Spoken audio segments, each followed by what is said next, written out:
they just called and they said, come in and see the scene that the director wants you to do. They filmed, but Lee Wanell was in the jaw trap.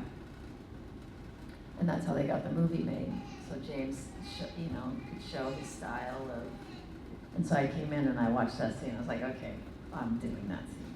Okay, so that 8-minute film is on YouTube. You can Google it, find it. So, and Oh my gosh. So the magic That's of the super internet. cool. Okay. What was your favorite trap?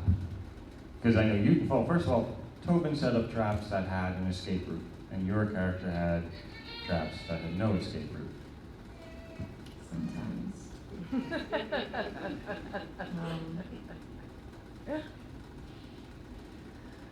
Well, the jaw trap would be my favorite because that's the iconic.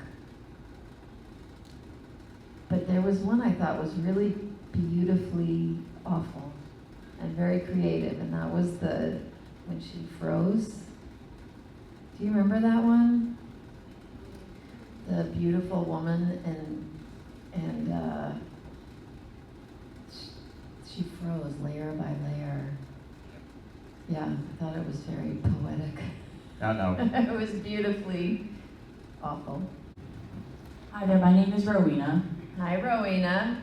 I'm so glad that you're here. I was so excited. I know of Rowena. She owns my favorite dress shop for the last, 10, 12 years. Her. Oh, that's really Yeah. cool. Go Rowena. And so I've been rewatching old X-Files episodes, and I happened to watch just a couple of days ago one of the episodes that you were in season 2, and I was so excited. I was screaming, going, "There's Shawnee! I'm gonna see her on Saturday." Wasn't she sweet, Jessie? It was so tragic. I love her. How was it working on that set on that iconic show? Dude, that was an iconic job because I had my first Starbucks cappuccino filming that. I guess, I want to say it was Washington or Oregon, but we must have been filming in Vancouver, right? Yeah, I think it was Vancouver. Well, it was in the general area where Starbucks started, and I remember I can taste it to this day. And so that was and David Nutter bought it for me, right? Director who went on to do Game of Thrones. I mean, he's like one of the biggest TV directors, and he's awesome. He's so much fun. And David Duchovny and I just listened to music. He was a total music nerd, and so was I. And so we just traded playlists, and it was a ball. That was a really fun time. And I love. She's such a tragic character. That was very tragic. It was a very phallic episode too. I remember that. Yeah, right? Yeah. And I remember I was behind a couch, and on the TV was this black and white horror film, and it was chopped off heads flying around a house, and they haunted this house. And for years and years and years, that was the recurring nightmare that I had. Tormented me as a kid. The very last nightmare I had, they say make friends with your enemy. The very last nightmare I had of that. And I'd be afraid to go to sleep, because it was such a powerful, it just disturbed me to that level. And I was probably very little. Again, Mom, where the hell was I? Why weren't you there? No, my mom's awesome. They were my last dream, they were throwing me a birthday party. Oh, The chopped off heads. And I made peace with them, and I never had another dream again. So that's the most memorable, you talk about favorite horror movie or the most profoundly affecting, and I don't even know the name of it. Okay, Internet, figure it out. Should you accept the challenge? Rock operas at the time. Now you can do a musical, but nobody wanted to touch them. And we were filming Saw 3, and a friend of mine was in town who's a singer, Heather St. Marie, in a band called Hydra Vibe. Great singer. And so Darren rallied everybody, you know, he says, I want to get, he goes, can we, it was like a day off, and he rallied like crew and some cast members, and my friend Heather did it. And we got costumes together. It was like, you know, let's put on a show, you know, and it was all to like help him get this movie made. And so we all just like volunteered our time and go Darren go. And it worked. And then he recast me with Paris Hilton. But you got the last laugh because she got one of the Razzies for Worst Actor of the Decade. Working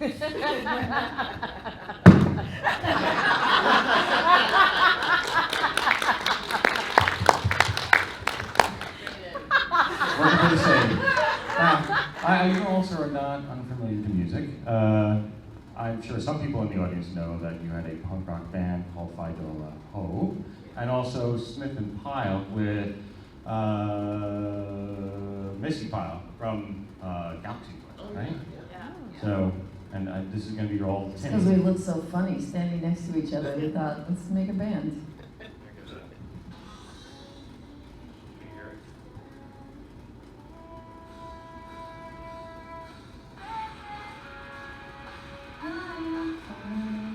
We need to get her to karaoke.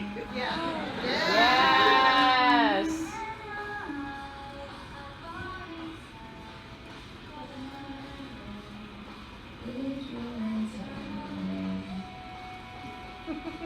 Oh, this is a love song for your dad, Bert. Aww. Called Ink. You know, got a bunch of tattoos while he was married to me. And he got a few when we got divorced.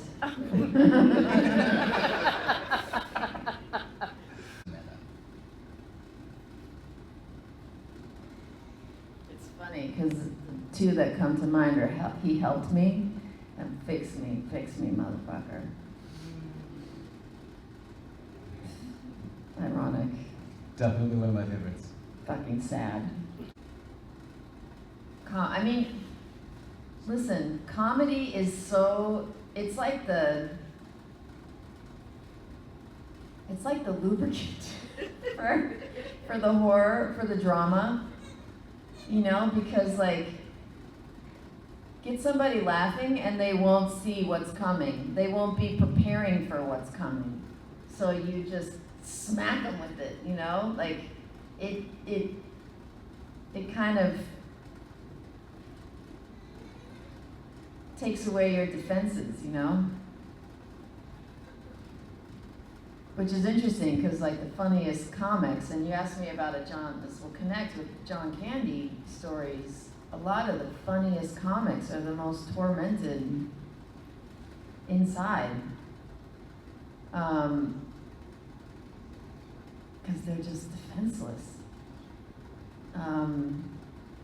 This world is hard, you know? It's tough being a human in the world. And that's why we're supposed to go 2 by 2, you know? Like, it's all having another person. And that's the beauty in the horror. And John Candy was so loving, caring. You know, the studio gave him a trainer to, you know, try and keep him healthy, and he gave the trainer to everyone else. He was so, if he could have been just like a tiny bit as kind and caring to himself as he was to everyone around him, he would still be here. You know, and it's fucking heartbreaking. I just have an instinct about what her career will be. I could be wrong, it doesn't matter. She's just my favorite human being in the world, female human being. I have 3 kids and they're like my favorite people in the world. They really are. They're super interesting. but I know her heart, I know her genre, I know her style, I know how she'd be on a set, and that would be my ultimate passion project. You know, after she develops and then she can do the stories, she gets the budget she needs, you know, I have a feeling she'll give me my best parts, because she knows me, and she's got bitchin' stories in her head. I think of that Linda line all the time when I watch her. You don't know what it's like in here. You know, she just like, I'm her listener. She just, since she could walk, you know, she just got stories. It's intimidating. Isn't So, it? yeah, really, honestly. And there are some great writer-directors out there, but that would be my ultimate, if I could go sprinkle of fairy dust, and that's where I would sprinkle it. And he videotaped the audition, and months went by, I didn't hear anything. Diane Lane, because Diane Lane was friends with Rob Lowe, and she wanted to do that part, and she was doing the part. And then she got pregnant.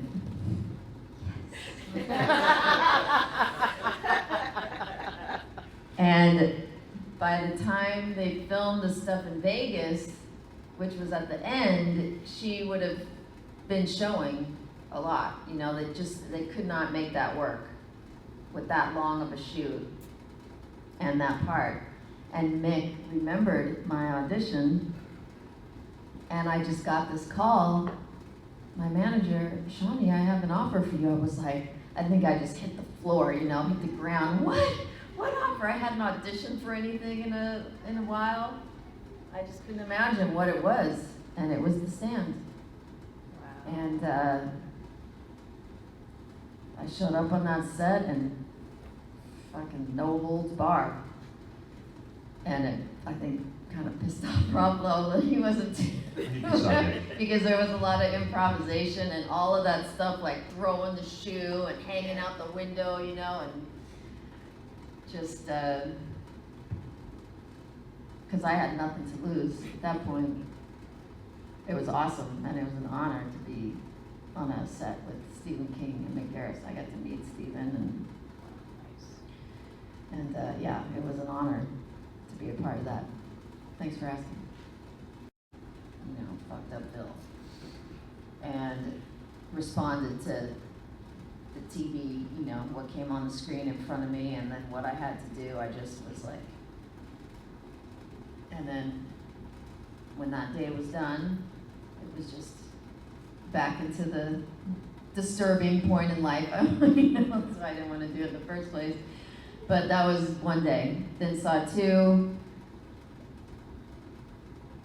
Really, they didn't know where it was going. So Saw 2 was just, I was kind of exploring as I was going. And then by Saw 3, that's where I had the most with Tobin, and that relationship was really critical. And luckily, Tobin approaches acting the same way as I do, from the inside out, and he's very meticulous. I mean, they lucked into getting him to play that part because he fills in every blank. There is nothing that he has not. He's very smart, and he will make sense of it all. He will fill in the story and make it real. And so I got to Toronto, and I remember I just went to production and saw the set, and the layer was there, and the crew's so talented on those films, and the set design was like, and I remember walking through the layer and being disturbed. And then Toby and I started rehearsing, and our rehearsals were just a lot of walking and talking and sitting in cafes and just talking philosophy and life, and because we figured that's what John and Amanda did. They connected on that. And so that was the bulk of our rehearsal, and then we get in rooms with Darren and say the words, and like that whole ending came from rehearsing. And but once Amanda clicked in me, I went back into the layer, and I was comforted by the same things that disturbed me before she clicked in me. on that deeper level. There's almost like a moment when, and when it doesn't happen is when you're screwed, like I was describing earlier with that great actress I was watching last night who was not good in this part, this character part, you know? Like I'm just looking, you click in and that happened there. But when I went home, I had this young baby, first younger brother Jackson and Verve, and Paulina was my nanny, who became my best friend. We had just met right before that film. She's from Poland, she's beautiful, and she's like pure sunshine, and she loved taking care of these children. We had this little house in this neighborhood around the lake in Toronto, and she discovered the Food Network, and so I would play Amanda all day and Saw 3, you know, and then I would come home and it was like Bonnie, what is it? Bonnie and Harriet. It was like this idyllic, she'd have food oh, I made this new recipe, it's filet mignon with the cherries and the sauce, and she was like, and I would come home and have this beautiful, like, you know, domestic life, and we'd take the baby for the walk in the stroller to the park, and it was amazing. It was incredible. So I just would switch gears and be restored with my beautiful sunshine, Paulina, and then go back and play Amanda. It was really an amazing time. And the original, the opening, you know, was like Amanda Prentice comes in and the cloak, and you know, like, and I'm going, okay, first of all, like, look at me, I'm 5'3", you know, I'm just like, and then I knew Bahar, who they hired to play Jill, she was like taller than me, stronger, she was fierce, you know? And I'm going, okay, so I'm supposed to just like walk in the cloak and then intimidate her. And I'm like, she could, and she was fighting in that thing. And so I thought, if I try and play that, I'm gonna look like that actress. You know, it's gonna look silly, I'm gonna feel silly, and I can't carry this film like that. I mean, they have me to play this part, so we gotta work with me. So I put on John's hoodie, his hoodie, which so I got the imagery of the cloak, you know, and the zip up, but I'm carrying a bag of groceries. So I just went grocery shopping, you know, to care for the most important person in the world to me. And it's our routine. I've been taking care of him for a long time. And we have our routine. And I come in, and then I just have fun, because I got her strapped to the thing, and I said, just give me some weapons. So I have this big knife. That's intimidating. And once I take care of that, I could just have fun. So I took a ride on the wheelchair, you know, it was like a little grocery shopping, a little tormenting, super fun, until she started crossing lines she shouldn't have crossed. We're just about out of time, so I want to just ask you, is there anything upcoming that we should be paying attention to? I just finished an Apple TV show. I don't even know when the release date is. It's called City on Fire. Sometimes they call it Brass Tactics too, so I'm not sure which, either of those two names. We just wrapped. I think it's going to be very good. It's a big cast, based on a novel that is tremendous. And it should be really good. So that's City on Fire, and I play Ramona, a Jewish mother.